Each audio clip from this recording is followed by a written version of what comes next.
এইমাত্র আজ সন্ধ্যায় না ফেরার দেশে চলে যায় বেগম খালেদা জিয়া।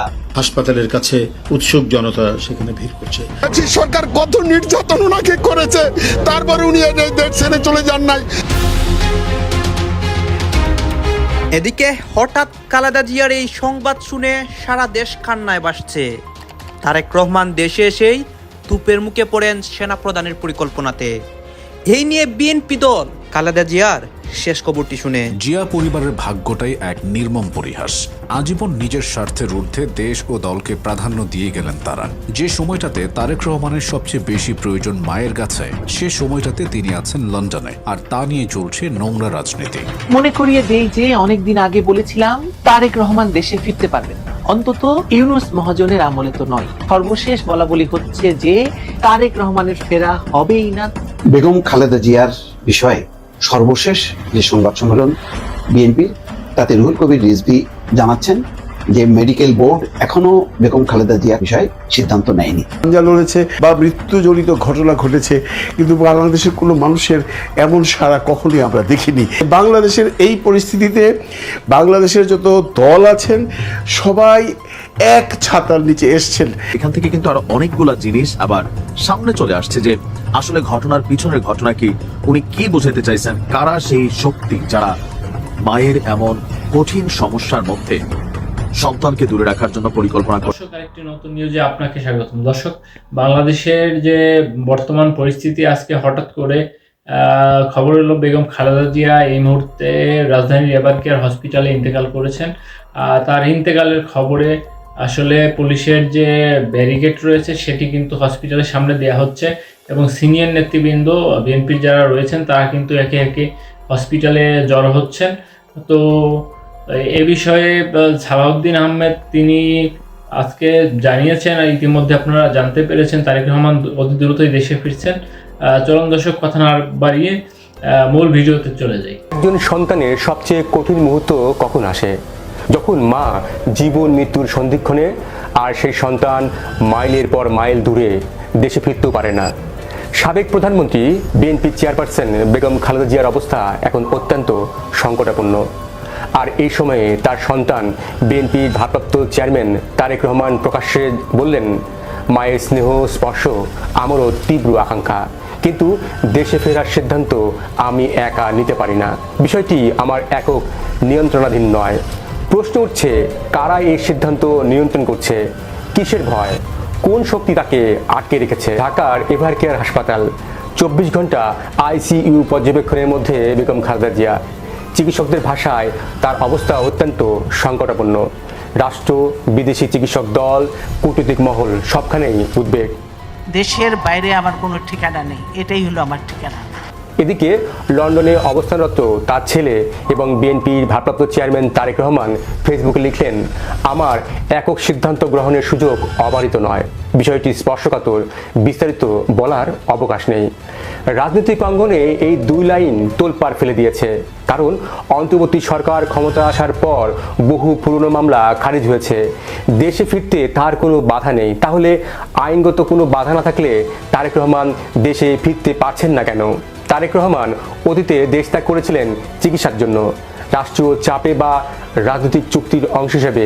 এ নিয়ে অনেক বিশ্লেষণ রয়েছে, কিন্তু আজকের অবস্থায় গণ-অভ্যুত্থান পরবর্তী রাজনৈতিক কাঠামোয় তাকে দেশে ফেরাতে কোনো মামলার বাধা নেই। দেশে প্রবেশের ক্ষেত্রে আরোপিত শর্তগুলো বাতিল, রাজনৈতিক নিষেধাজ্ঞাও নেই। তাহলে প্রশ্ন অনেক বড় হয়, কোন শক্তি তার একক সিদ্ধান্তকে নিয়ন্ত্রণ করছে? এক্ষেত্রে তিনটি সম্ভাব্য কাঠামো সামনে আসছে। প্রথমত, আন্তর্জাতিক ভূ রাজনৈতিক চাপ। বাংলাদেশের রাজনীতিতে পাশ্চাত্য এবং আঞ্চলিক শক্তির প্রভাব অপরিসীম। তা বিশেষভাবে স্পষ্ট যখন কোনো বড় রাজনৈতিক ব্যক্তিত্ব দেশ ছাড়েন বা ফেরেন। তারেক রহমান বর্তমানে লন্ডনে রাজনৈতিক আশ্রয়ে রয়েছেন। এই ধরনের অবস্থান সাধারণত নির্ভর করে লন্ডনের অভিবাসন নীতি, নিরাপত্তা সংস্থার মূল্যায়ন, রাজনৈতিক ঝুঁকি বিশ্লেষণ এবং তার ফেরার ফলে সম্ভাব্য আইন শৃঙ্খলা পরিস্থিতি। অনেক সময় রাজনৈতিক নির্বাচিত নেতার ফেরার আগে আন্তর্জাতিক অংশীদাররা স্থিতিশীলতার মূল্যায়ন করে, কারণ যে কোনো হঠাৎ পরিবর্তন বাংলাদেশের অভ্যন্তরীণ ক্ষমতার ভারসাম্য বদলে দিতে পারে। তারেক রহমানের বাক্য বিষয়টি স্পর্শকাতর। এখানে আন্তর্জাতিক নিরাপত্তা ও কূটনৈতিক জটিলতার দিকটি ইঙ্গিত করে। দ্বিতীয়ত, বাংলাদেশের বর্তমান ক্ষমতা কাঠামোর অদৃশ্য টেনশন। গণ অভ্যুত্থানের পর নতুন সরকার, ক্ষমতার নতুন চক্র, এসবের মধ্যে এখনও অনেক বিষয় পাল্টে যেতে পারে। জনগণের প্রত্যাশা বড় হলেও ক্ষমতার বিভিন্ন স্তর, সেনাবাহিনী, আমলাতন্ত্র, বেসামরিক প্রশাসন, গোয়েন্দা ব্যবস্থাপনা এবং আঞ্চলিক রাজনৈতিক অবস্থান সব মিলিয়ে এখনও পুরো পরিস্থিতি সম্পূর্ণভাবে স্থিতিশীল হয়নি। একজন বড় রাজনৈতিক নেতৃত্বের প্রত্যাবর্তন, বিশেষ করে এমন সময়ে যখন তার দলের চেয়ারপারসন হাসপাতালে সংকটাপন্ন, তখন দেশে আবারও নতুন রাজনৈতিক উত্তেজনা তৈরি হতে পারে। অন্তর্বর্তী সরকারের পক্ষ থেকে বারবার বলা হয়েছে স্থিতিশীলতা অগ্রাধিকার। এ থেকে বিশেষজ্ঞরা মনে করছেন তারেক রহমান দেশে ফেরার সময়োপযোগী নাও মনে করতে পারেন। এটি সরাসরি নিষেধাজ্ঞা নয়, বরং অন্তর্বর্তী সরকার হয়তো চাইছে তারেক রহমানের ফেরাটিকেও পরিকল্পিত করতে। তৃতীয়ত, তারেক রহমান বাংলাদেশে ফেরার পর তার নিরাপত্তা নিশ্চিত করা হবে কিনা এটিও বড় প্রশ্ন, কারণ তারেক রহমান দীর্ঘদিন ধরেই রাজনৈতিক টার্গেটেড অ্যাটাকের ঝুঁকিতে ছিলেন। বিদেশ থেকে রাজনৈতিকভাবে সক্রিয় থাকলেও দেশে ফিরলে স্থানীয় রাজনীতির অভ্যন্তরীণ সংঘাত, দলের বিভিন্ন গ্রুপের চাপ, পুরনো শত্রু মিত্রদের অজানা প্রতিক্রিয়া, এসব মিলিয়ে অবিলম্বে তারেক রহমানকে বিদেশে না পাঠালে আমার ছেলেকে সুস্থ করা যাবে না। তাকে ফিরিয়ে আনতে হলে রাষ্ট্র ও দল উভয় পক্ষ থেকেই বিশেষ কাঠামো তৈরি করতে হবে। বিএনপির শীর্ষ পর্যায়ের অনেকে মনে করছেন হঠাৎ দেশে ফেরা তার ব্যক্তিগত নিরাপত্তাকে জটিলতায় ফেলতে পারে। আর তারেক রহমান নিজেও ইঙ্গিত দিয়েছেন এটি আমার নিয়ন্ত্রণাধীন নয়। বিএনপির রাজনীতিতে তারেক রহমান শুধু উত্তরাধিকারের প্রতীক নয়, তিনি দলের ভবিষ্যৎ দিক নির্দেশক। তার ফেরার সাথে সাথে সাংগঠনিক পরিবর্তন, মাঠের রাজনীতির পুনরুজ্জীবন, এসব বড় ঘটনা ঘটবে। কিন্তু প্রশ্ন হলো, দল কি এই মুহূর্তে সেই বড় পরিবর্তনের জন্য প্রস্তুত? গণ অভ্যুত্থানের পর বিএনপিকে শক্তিশালী করার চেষ্টা চলছে, তাই যে কোনো বড় সিদ্ধান্ত অভ্যন্তরীণ টেনশন তৈরি করতে পারে। তাই হয়তো বিএনপি চায় বুদ্ধিমত্তার সাথে সঠিক সময়ের জন্য অপেক্ষা করতে। এখন প্রশ্ন, তারেক রহমান নিজেই বলেছেন তার ফেরা একক নিয়ন্ত্রণাধীন নয়। এই কথার পেছনে কারা? এটি নিরপেক্ষভাবে ব্যাখ্যা করলে তিনটি শক্তি কাঠামো সামনে আসে। এক, আন্তর্জাতিক শক্তি, বিশেষ করে তার অবস্থানরত দেশ, কারণ রাজনৈতিক আশ্রয় থাকা নেতার প্রত্যাবর্তনে সংশ্লিষ্ট দেশের অনুমোদন লাগে। হাসপাতালের কাছে উৎসুক জনতা সেখানে ভিড় করছে, কিন্তু এই ভিড় করতে গিয়ে অন্যান্য রোগী, তাদের যারা মানুষ আছেন বা তাদের জন্য যে প্রয়োজনীয় যে ব্যবস্থাগুলি দরকার সেই জন্য তাদেরকে দেখতে যারা যাবেন বা তাদের কাজে লাগবে যে বিষয়গুলো, সেটা বিঘ্ন ঘটছে।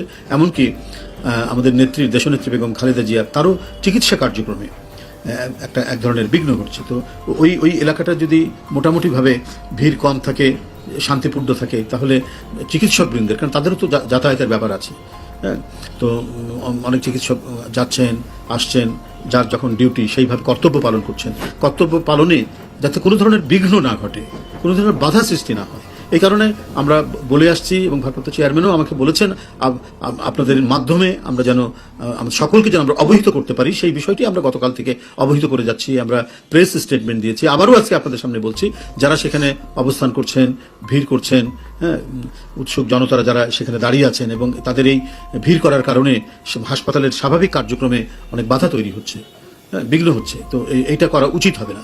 এই জন্য বলছি যে সমস্ত মানুষ, দলের নেতাকর্মী, তারা নিজ নিজ অবস্থানে, বাসায় থাকলে বাসায় সবাইকে নিয়ে দোয়া করুন, মসজিদে গিয়ে বলুন দোয়া করার জন্য, যার যার অবস্থানে থেকে করুন, কিন্তু হাসপাতালের সামনে আপনারা কেউ ভিড় করবেন না। এটাই হচ্ছে একান্ত অনুরোধ আপনাদের কাছে এবং দলের নেতাকর্মীদের কাছেও এটা অনুরোধ, যাতে ম্যাডামের চিকিৎসা কার্যক্রমে যাতে কোনো ধরনের ব্যাঘাত না হয়। এটা তো আমাদের সকলের দায়িত্ব দেখা, সেটা নিশ্চয়ই আমাদের নেতাকর্মীরা দেখবেন এবং উৎসুক জনগণ সেখানে যাচ্ছেন, তারাও সেই বিষয়টা সহযোগিতা করবেন, যাতে সেখানে কোনো ধরনের ভিড় বা যাতায়াতের কোনো ধরনের অসুবিধা না হয়। আমি আবারও বলছি, তারা নিজ নিজ অবস্থানে থেকে দোয়া করবেন এবং সবাইকে বলবেন দোয়া করার জন্য। তাদের কাছে কোনো আপডেট নাই, যথাসময়ে এবং যখন হবে উপযুক্ত মনে হবে ওনার আশার, সেটা তিনি করছেন। এবং তার মায়ের জন্য, আমাদের চেয়ারপারসনের জন্য তিনি উদ্বেগ উৎকণ্ঠায় সময় কাটাচ্ছেন। আমি যতটুকু জানি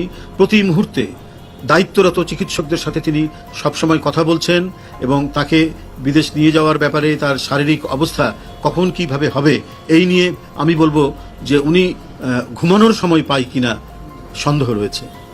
এত উদ্বেগ উৎকণ্ঠার মধ্যে তাকে কাটাতে হচ্ছে এবং সেখানে ডাক্তার যারা রয়েছেন, উনি তো ইংল্যান্ডে গিয়েছিলেন ম্যাডাম, সেখানে যারা দেখেছেন তাদের সাথে তিনি যোগাযোগ করছেন, কথা বলছেন এবং প্রতিনিয়ত প্রতি সময়ে এখানে দায়িত্বরত চিকিৎসকদের সাথে তিনি কথা বলছেন। তো সুতরাং বাংলাদেশের রাজনীতি এবং সব মিলিয়ে দলের আরও নেতৃবৃন্দ আছে, সবার পরামর্শক্রমে ওনার যখন উপযুক্ত সময় হবে তিনি আসবেন। দর্শক, একটা জিনিস খেয়াল করেন, বেগম খালেদা জিয়ার চরম অসুস্থতার সময় অনেক মানুষ ছুটে গেছেন এভারকেয়ার হসপিটালে। যারা বিভিন্ন দল করেন, বিভিন্ন মতের অনুসারী, তারাও কিন্তু বাদ যাননি, সবাই ছুটে গেছেন এবং বেগম খালেদা জিয়ার প্রতি তাদের সর্বোচ্চ সম্মান, শ্রদ্ধা, দোয়া সবকিছু নিবেদন করেছেন। কিন্তু আসতে পারেননি তার সন্তান তারেক রহমান। অথচ এটা মনে করা স্বাভাবিক যে যে কোনো মায়ের অসুস্থতার সময় সন্তানরা তার পাশে থাকে। আজকে বাংলাদেশে এমন একটা সুসময়, সবাই বলছে যে এর চেয়ে ভালো সময় আর কখনো হয়নি গত 15-20 বছরের মধ্যে। তো এমন ভালো সময়ের মধ্যেও তারেক রহমান লন্ডন থেকে আসতে পারলেন না। কেন আসতে পারলেন না তার একটা ব্যাখ্যা যথেষ্ট আবেগ নিয়ে তিনি তার স্ট্যাটাসে দিয়েছেন, ফেসবুক স্ট্যাটাসে, যে এইরকম সংকটময় সময় মায়ের স্পর্শ, স্নেহ, ভালোবাসা যে কোনো সন্তান চায়। সুতরাং আমিও চাই এবং আমিও আসার জন্য উদ্গ্রীব, কিন্তু আমার আশাটা একক সিদ্ধান্তের নিয়ন্ত্রণাধীন নয়। অর্থাৎ তিনি চাইলেই আসতে পারেন না। তাহলে প্রশ্ন হলো যে কোথায় বাধা, কিসে বাধা? সরকারের পক্ষ থেকে প্রেস সচিব শফিকুল আলম বলছেন যে সরকারের পক্ষ থেকে কোনো বাধা নেই তারেক রহমানের দেশে ফেরার ক্ষেত্রে। তারেক রহমানের ওই চিঠি বা ওই স্ট্যাটাসের প্রেক্ষিতে একটা মনে হওয়া স্বাভাবিক, সরকার কি কোনো বাধা দেবে বা বাধা দিচ্ছে, বাধা দেওয়ার মতন কি কোনো পরিবেশ পরিস্থিতি তৈরি করে রেখেছে? কিন্তু না, সরকারের মুখপাত্র প্রেস সচিব জানিয়েছেন যে কোনো বাধা নেই। স্বয়ং প্রধান উপদেষ্টা নিজে দেশবাসীর দোয়া কামনা করেছেন, রাষ্ট্রপতি কামনা করেছেন, উপদেষ্টাদের কেউ কেউ এসছেন। আসিফ নজরুলকে দেখলাম যে তিনি এসছেন, তিনিও দেখে গেছেন এবং তিনি বলেছেন যে বেগম খালেদা জিয়ার অবস্থা ভালো না, তিনি দেশবাসীর দোয়া চেয়েছেন। প্রত্যেকেই, সবাই আসতে পারছেন, কিন্তু তারেক রহমান আসতে পারছেন না কেন? তার ব্যাখ্যা কিন্তু তিনি দিয়েছেন, কিন্তু তার অন্তর্নিহিত কারণ বা রহস্য কেউ কিন্তু বুঝতে পারছে না। দর্শক, সত্যি কথা বলতে কি, আমিও বুঝতে পারছি না। শুধু এইটুকু বুঝতে পারি যে সরকার না, দৃশ্যমান কোনো শক্তি না, অদৃশ্যমান কোনো শক্তি তারেক রহমানকে আসতে দিচ্ছে না, বা আসার পথে অন্তরায়, এমনই অন্তরায় যেটা তার জীবন নাশ বা জীবনের প্রতি হুমকি হতে পারে। এখন প্রশ্ন যদি করেন আমাকে, সেই শক্তি কারা বা কে, কোন সেই ব্যক্তি, কোন সেই গোষ্ঠী, কোন সেই শক্তি, এটা এক কথায় দর্শক আমি বলতে পারব না। তারেক রহমানের একটি রাজনৈতিক ইতিহাস আছে, সেই ইতিহাসের সাথে রাজনীতি জড়িত, সেই ইতিহাসের সাথে সেনা রাজনীতি জড়িত, সেই ইতিহাসের সাথে নানা শক্তি, সামরিক বেসামরিক শক্তি জড়িত, এমনকি আন্তর্জাতিক শক্তিও জড়িত। যেহেতু বিগত 15-20-25 বছর ধরে তিনি কিন্তু মায়ের পাশাপাশি রাজনীতি করে গেছেন এবং রাজনীতির কারণে তাকে দেশ ছাড়তে হয়েছে। খেয়াল করেন, তিনি কিন্তু বেগম খালেদা জিয়ার পুত্র হিসেবে দেশ ছেড়ে যাননি, তিনি রাজনীতিক হিসাবে দেশ ছেড়েছেন। দেশ ছাড়তে বাধ্য করা হয়েছে, যাওয়ার আগে তাকে মুচলেকা দিতে হয়েছে। কারা সেই মুচলেকা নিয়েছিল? কোন সেই শক্তি? সেই শক্তি কি নিঃশেষ হয়ে গেছে? না, সেই শক্তি কিন্তু নিঃশেষ হয়ে যায়নি। তাহলে তারাই কি এখন ছবল মারার জন্য উন্মুখ হয়ে আছে? এই প্রশ্ন কিন্তু আসতেই পারে। আমি দেখছিলাম মাসুদ কামাল বলেছেন যে তিনি এমন সময় যদি মায়ের কাছেই আসতে না পারেন, তাহলে তিনি দেশের পাশে দাঁড়াবেন কিভাবে? এটা হচ্ছে মানে একটা সহজাত প্রশ্ন বা সহজাত একটা বক্তব্য। কিন্তু তারেক রহমান তো শুধু একটা মায়ের সন্তান না, তিনি একটা প্রতিষ্ঠান। আমি বারবার বলি, তারেক রহমানকে কিন্তু কেউ যদি বলেন যে তিনি একজন ব্যক্তি, তিনি খালেদা জিয়ার পুত্র, না, তিনি খালেদা জিয়ার পুত্র একসময় হয়তো ছিলেন ছোটবেলায়, কিন্তু তিনি একটা প্রতিষ্ঠান। আপনারা বলেন তো, এই যে সংকটকালে 15 বছরে এবং এখন পর্যন্ত যে পরিস্থিতি, প্রতি মুহূর্তে, প্রতি মানে সেকেন্ডে সেকেন্ডে, মিনিটে মিনিটে, ঘন্টায় ঘন্টায় দলকে সামলাচ্ছেন, দলকে নেতৃত্ব দিচ্ছেন কে? বেগম খালেদা জিয়া? না, সবাই জানেন তারেক রহমান। তারেক রহমানের কারণে এতক্ষণ না টেনে সম্পূর্ণ ভিডিওটি দেখার জন্য আপনাদেরকে অসংখ্য ধন্যবাদ। দর্শক, ইতিমধ্যে আপনারা জানতে পেরেছেন বেগম খালেদা জিয়া ইন্তেকাল করেছেন।